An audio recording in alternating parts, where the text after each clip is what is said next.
வணக்கம் நண்பர்களே. இப்ப நீங்க இந்த வீடியோவை கேட்க ஆரம்பிச்சு இந்த நொடி சத்தமில்லாம உங்க சுற்றியுள்ள உலகம் மாற ஆரம்பிச்சிருக்கு. நீங்க கவனிக்காம இருக்கலாம். ஆனா எங்க ஒரு தொழிற்சாலையில, ஒரு ஆய்வுக்கூடத்தில் மனிதன் இல்லாம மனிதன் மாதிரி நடக்கிற, மனிதன் இல்லாம மனிதன் மாதிரி யோசிக்கிற ஒரு புதிய உயிர் தன்னோட முதல் அடியை எடுத்துக்கிட்டு இருக்குது. அது ஒரு ஹியூமனாய்டு ரோபோட். ஒரு காலத்துல சினிமா திரையில மட்டும் பார்த்த காட்சி இன்று நிஜ வாழ்க்கையில மெதுவா நுழைந்து நம்ம வேலையிடத்துக்குள்ள, நம்ம பொருளாதாரத்துக்குள்ள, நம்ம வாழ்க்கைக்குள்ள ஊடுருவ ஆரம்பிச்சிருக்கு. இதெல்லாம் எப்படி ஆரம்பிச்சுது அப்படின்னா, மனிதன் முதல்ல உருவாக்கியது வெறும் இயந்திரம். முன்னும் பின்னும் நகரும் மெஷின். ஒரு பொத்தானை அழுத்தினா ஒரு வேலை செய்யும் கருவி. ஆனா செயற்கை நுண்ணறிவு வந்ததுக்கு பிறகு அந்த மெஷினுக்கு கண் வந்துச்சு, அது பார்க்க ஆரம்பிச்சது. காது வந்துச்சு, அது கேட்க ஆரம்பிச்சது. நினைவு வந்துச்சு, அது அனுபவத்தை சேமிக்க ஆரம்பிச்சது. அப்போதான் விஞ்ஞானிகள் ஒரு விஷயத்தை புரிஞ்சுக்கிட்டாங்க.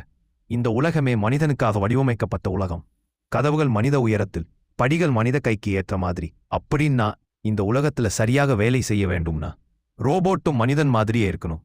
அந்த யோசனைதான் ஹியூமனாய்டு ரோபோட்டுகளின் பிறப்பு. ஆரம்பத்தில் அவை தடுமாறின, விழுந்தன, சமநிலை இழந்தன. ஆனா ஒவ்வொரு விழுதலும் ஒரு பாடம், ஒவ்வொரு பிழையும் ஒரு பயிற்சி. அந்த பயிற்சி உச்சமா டெஸ்லா ஆப்டிமஸ் மாதிரி ரோபோட்டுகள் தொழிற்சாலைக்குள்ள நுழைய ஆரம்பிச்சது. மனிதன் நாள் முழுக்க நின்று செய்யும் சலிப்பான வேலைகள், உடம்பை கெடுக்கும் வேலைகள், ஆபத்தான வேலைகள், இவையெல்லாத்தையும் மெதுவா அந்த ரோபோட் தன் தோளில் ஏத்துக்கிட்டது. இந்த பொருள் உடைஞ்சிடுமா, அந்த பொருள் உடையுமோ, எவ்வளவு அழுத்தம் வேணும், சறுக்குமா அப்படின்னு யோசிச்சுதான் கையை நீட்டுது. இங்கேதான் ஒரு பெரிய திருப்பம் நடக்குது. இனிமே ரோபோட்டுக்கு ஒவ்வொரு வேலையின் நிரலாக்கம் பண்ணி சொல்ல வேண்டிய அவசியமே இல்லை. அது மனிதன் செய்யறதை பார்த்து கற்றுக்கொள்ள ஆரம்பிச்சிருக்கு. ஒரு மனிதன் ஒரு வேலையை ஒருமுறை செய்து காட்டினாலே போதும், அந்த அனுபவம் ரோபோட்டின் நினைவுல பதிஞ்சிடுது. அடுத்த நிமிஷம் அதே வேலையை அது தானா செய்ய ஆரம்பிக்குது. இதுதான் ஃபிகர் மாதிரி ரோபோட்டுகளை உலகம் முழுக்க திரும்பி பார்க்க வைத்த காரணம். அந்த ரோபோட் மனிதன் பேசுற மொழியை புரிஞ்சுக்கிட்டுது, சுற்றி என்ன நடக்குதுன்னு கவனிக்குது, அடுத்த என்ன செய்யணும்னு தீர்மானிக்குது. இவையெல்லாம் தனித்தனியா இல்ல, ஒரே மூளையில நடக்குது. இதனால் ரோபோட் ஒரு கருவி இல்ல, ஒரு வேலை செய்யும் துணை மனிதன் மாதிரி மாறுது. இதே நேரத்துல கிடங்குகள், இ-காமர்ஸ் உலகம் எல்லாம் ரோபோட்டுகளை வேகமா வரவேற்க ஆரம்பிச்சிருக்கு. மனிதர்களோட நடந்து படிகளை ஏறி பெட்டிகளை பூக்கி வைக்கும் டிஜிட் மாதிரி ரோபோட்டுகள் ஏற்கனவே வேலை செய்ய ஆரம்பிச்சிட்டாங்க. இதோட முக்கியமான விஷயம் என்னன்னா, மனிதனை முழுசா மாற்றுவதில்லை, மனிதனுக்கு கஷ்டமான வேலைகளை எடுத்துக்கொள்வது. சிந்தனை, மேற்பார்வை, திட்டமிடல் மாதிரி உயர்ந்த வேலைகளுக்கு நகர ஆரம்பிக்கிறான். இன்னொரு பக்கம் சீனாவில் இந்த ஹியூமனாய்டு புரட்சி இன்னும் வேகமா ஓடுது. பெரிய அளவில் உற்பத்தி, குறைந்த விலை. இதனால் ஒரு காலத்துல கோடிகளில் இருந்த ரோபோட்டுகள் இப்ப சாதாரண நிறுவனங்களுக்கும் கிடைக்கிற நிலைக்கு வர ஆரம்பிச்சிருக்கு.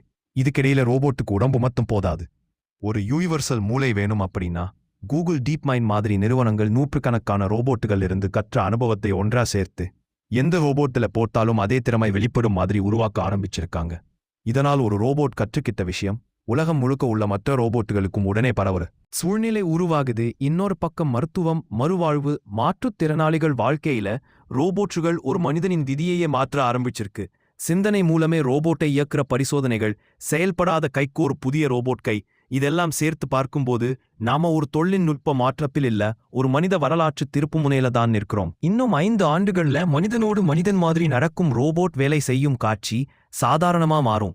இன்னும் 10 ஆண்டுகள்ல நம்ம வீட்டுக்குள்ள ஒரு ஹியூமனாய்டு ரோபோட் இருப்பது டிவி, ஃப்ரிட்ஜ் மாதிரி இயல்பா மாறலாம். ஆனா இதோட சேர்ந்து பயமும் வரும், வேலை இழப்பும் பேசப்படும். அந்த இழப்பினில் வந்தாலே நம்ம ஒரு நியமிக்க போமையா எழுதிவித்து படத்தை.